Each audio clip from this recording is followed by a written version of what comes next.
So they finished this 5-game homestand with a 2-3 record, and the thought throughout the start of this homestand, aside from the one game against Toronto, the offense wasn't there. They got 4 goals tonight, including one early in the first period from Brock Nelson. Yes, they did, and they played very, very well. They were on their toes, and they worked hard to create opportunities for him. And you're right, it was Brock Nelson early on, and had a partial breakaway, and Smith came back hard, but just to get yourself in position. But the Islanders never gave up on the play, and a good pressure by the Islanders on that forecheck, and then of course the rebound shot off of the Bailey shot. But it was Anders Lee who created the turnover, right? He puts the pressure on the Borvetsky, and then the Islanders go to work, and they get a much needed goal to sort of get themselves started, and it looked good for the Islanders.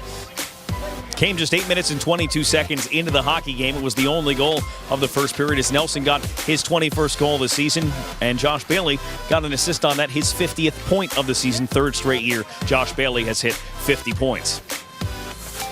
This game had a wild finish to it, but the second period was even wilder. It was goal after goal, 5 combined goals, 3 for the Islanders, and all 5 of them came in the first 10 minutes and 2 seconds of that second period. Yeah, and the Islanders stumbled coming out of the gate as they gave up a goal early, as Gibbons got an early goal right off the bat, and a tremendous deflection shot by Shabbat, who I thought was maybe the best Ottawa Senator. Oh, boy, he's a gifted athlete. Gibbons gets the goal on a nice deflection, but then again it's Dalcol and Taze who really team up, and the thing about this goal I like is Taze jumped up in the play, and I'd like to see the Islanders do a whole lot more of that, take advantage of those situations. That was a tip from Anders Lee at 5:45 of the second period, his 23rd of the year. That gave the Islanders a 3-1 lead, or a 3-2 lead at that time.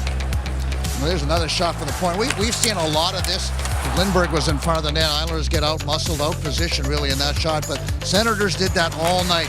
2 men towards the goaltender, and they created fits for the Islanders. And this is a big goal for the Islanders as Ross Johnson driving towards the net. A good play by Leo Komarov, but it was Johnson finally. Not a lot of ice time, but scores a big goal.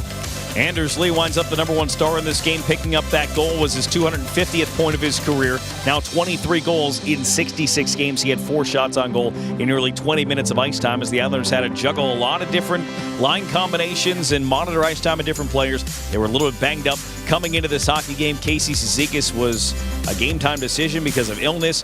He winds up playing sporadically throughout the game. They found their way through it. Anders Lee was a big part of that. So into the third period, all of that taken into account, the Islanders let the Ottawa Senators get back within 1 early, hanging around, and then the controversial goal, if you will. It was called a goal on the ice. It was changed to no goal on the ice. It was challenged by the Ottawa Senators. Ultimately, NHL says it's a good goal. The goaltender interference occurred because of the actions of Brock Nelson. Well, I'm trying to figure out, okay, yeah, you got to call it originally a goal because the puck ends up in the net, but then when the referees and the linesmen all get together and they conclude that it's not a good goal because there was interference, well, they had the best look at it, and then they had the time, they had the closest, no videos, and to me, that was the right call. But the NHL, with the video, looks at it. Brock Nelson pushed.